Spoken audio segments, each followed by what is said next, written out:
¿Alguna vez os habéis planteado qué hay en el interior de la Tierra? ¿Agua? ¿Nieve?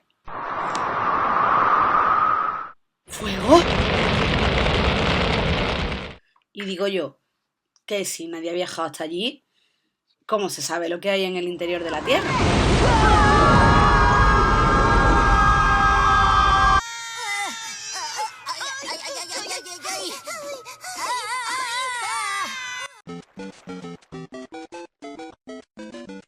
Tierra.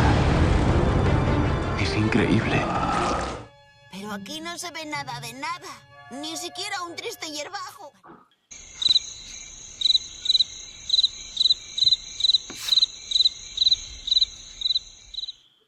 Pues eso vamos a aprender hoy en esta clase virtual, a cómo es el interior de la Tierra, lo que hemos descubierto y los avances que se han hecho hasta el día de hoy. ¡Adelante!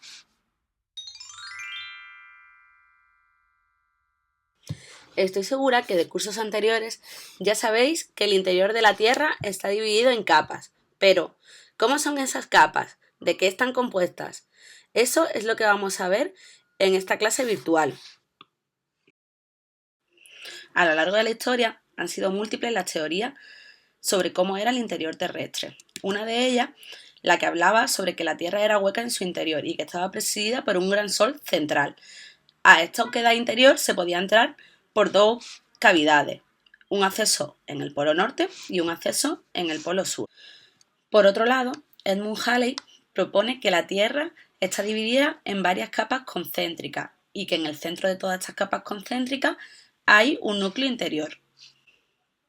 En la literatura también nos encontramos diferentes obras en las cuales se proponen cómo era el interior terrestre. Una de ellas, la más conocida, la de Julio Verne, Viaje al centro de la Tierra, en la que se han versionado incluso películas de ella. Y por qué no remontarnos a ideas aún más pasadas en las cuales la Tierra era totalmente plana. Sabemos que la Tierra tiene 6.371 kilómetros de radio, pero ¿hasta dónde hemos conseguido llegar?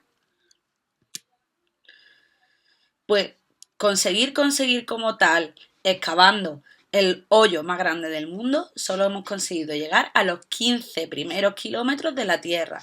Si recordamos que la Tierra tenía 6.371 kilómetros, estamos hablando de que solo hemos conseguido explorar un 0,23% de la Tierra.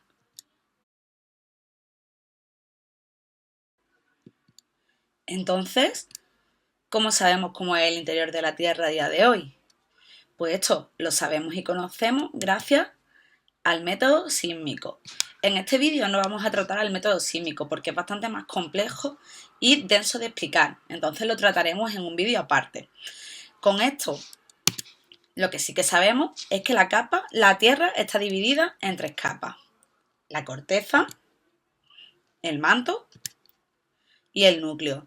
Esto ya probablemente todos lo hayáis oído en cursos anteriores, pero ahora lo que sí que vamos a hacer es profundizar un poco más en cómo es la corteza, cómo es el manto y cómo es el núcleo de la Tierra. La corteza es la capa más externa de la Tierra. Está formada por roca sólida y rígida. Podemos encontrar dos tipos de corteza según la zona donde nos localicemos de la Tierra. Por un lado, la corteza oceánica y por otro lado, la corteza continental. La corteza oceánica, como su propio nombre indica, está por debajo de los fondos oceánicos y es más delgada y más densa que la corteza continental. Por otro lado, la corteza continental es la que se encuentra en los continentes y en las plataformas continentales. Esta es bastante más gruesa y menos densa que la corteza oceánica. La corteza es una capa muy delgada. Apenas tiene 5 kilómetros de espesor sobre la corteza oceánica y unos 70 kilómetros de espesor en la corteza continental. Para que vosotros os hagáis una idea, si cogemos una pelota y la envolvemos con papel de regalo, la corteza sería el papel de regalo que usamos para envolver la pelota. Es decir, un papel muy fino en comparación a todo el grosor de la pelota. Pero la superficie de la corteza no es lisa, sino que presenta numerosas irregularidades a las que denominamos relieve. El relieve terrestre varía mucho según nos encontremos en zonas emergidas, es decir, el relieve de la isla y los continentes, o en zonas sumergidas, es decir, por debajo del nivel del mar.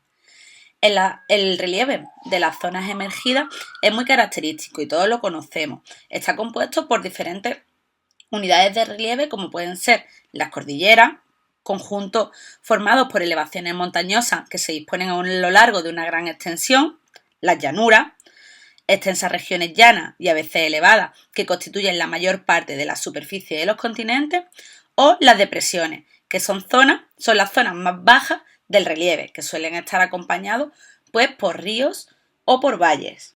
Un relieve menos conocido que el de las partes emergidas es el de las partes sumergidas, pero es muy importante ya que ocupa 3/4 partes de la extensión de la Tierra. Este relieve no se descubrió hasta que la tecnología avanzó tanto como para poder observar los fondos marinos a gran profundidad. Las principales estructuras que forman el relieve de la zona sumergida son los siguientes. La plataforma continental es una prolongación de los continentes bajo el nivel del mar. Es una zona bastante llana, aunque va poco a poco descendiendo en pendientes. Al final de la plataforma continental hay una fuerte pendiente llamada talud continental. Las llanuras abisales son extensas zonas situadas a más de 3.000 metros de profundidad. Se extienden desde el talud continental a todo el fondo oceánico, pero en ellas puede haber numerosas montañas, volcanes, que a veces alcanzan gran cantidad y se forman islas. Las dorsales son grandes cadenas montañosas submarinas que se extienden por kilómetros a lo largo de la llanura abisal. Pueden tener una altura de más de 3.000 metros. En la parte central hay una hendidura que se llama el rift y que recorre toda la dorsal. En algunos puntos la dorsal puede emergir y formar una isla, como puede ser el caso de Islandia.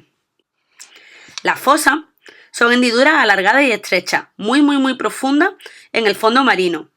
Algunas de ellas pueden llegar a tener más de 10 kilómetros de profundidad y cientos de longitud. Pero como hemos estado viendo, la corteza no es ni más ni menos que un pequeño papel de regalo que envuelve toda la esfera de la Tierra, con sus apenas 70 kilómetros de espesor. Vamos a ver ahora las otras dos capas que nos quedan. El manto, en comparación con la corteza, este tiene unos 2.900 kilómetros de espesor. Son rocas más densas que la de las cortezas y sólidas casi en su totalidad. Cuando nos vamos acercando al núcleo, estas se vuelven más plásticas, es decir, más viscosas, como si fuera gelatina o como si fuera plastilina, y algunas pueden llegar incluso a fundir. Por eso nos encontramos con dos partes del manto, un manto rígido, más cerca de la corteza, y un manto plástico, con roca un poco más fundida y más viscosa cuando nos acercamos al núcleo. Por su parte, el núcleo tiene unos 3.500 kilómetros de espesor y es la capa más densa de la Tierra. Está formada por metales en su totalidad y se distingue en dos partes. El núcleo interno, que es una capa líquida de un metal totalmente fundido, y un núcleo interno, que se encuentra en estado sólido. ¿Por qué se encuentra el núcleo interno en estado sólido? Por la presión. La presión a la que está sometida hace que estas rocas vuelvan y pasen de un estado líquido, como estaban en el núcleo externo, a un estado sólido, como están en el núcleo interno. Pero ¿por qué las capas de la Tierra se ordenan en corteza, manto y núcleo y no en núcleo, corteza, manto, manto, corteza, núcleo? ¿Por qué están ordenadas de esta manera? Pues simplemente es por el tema de la densidad, como hemos estado hablando durante todo este tiempo. Rocas más densas, rocas menos densas.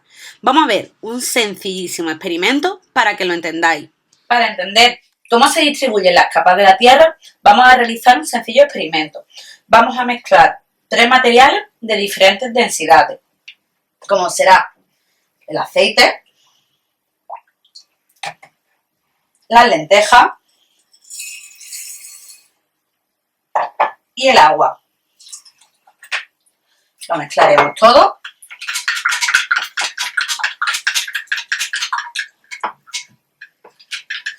Y lo dejaremos reposar. ¿Qué pasará al cabo de un rato?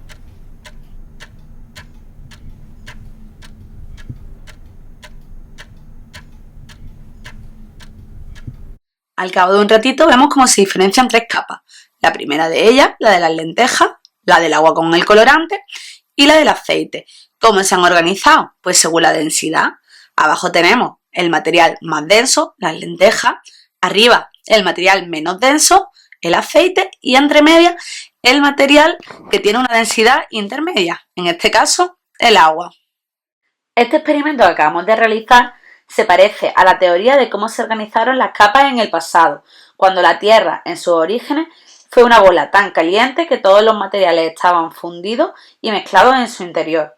En esas condiciones, los materiales más ligeros y menos densos, los gases, formaron la atmósfera y la hidrosfera.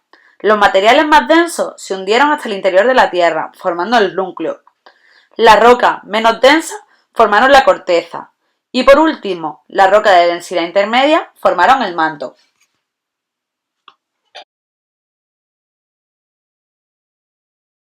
Si recordamos el experimento que hemos hecho hace un rato, en la parte de arriba quedaría el material menos denso, en este caso el aceite, que simularía ser la corteza de la Tierra. En la parte interior, el material más denso, en este caso las lentejas, pero simularía lo que en la Tierra sería el núcleo.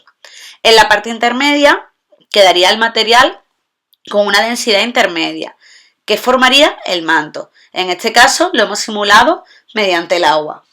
Por último, introducir que es el método sísmico el que hace esta división en corteza, manto y núcleo, y que la transición entre cada una de estas capas las denomina discontinuidades, y le pusieron el nombre del científico que las descubrió.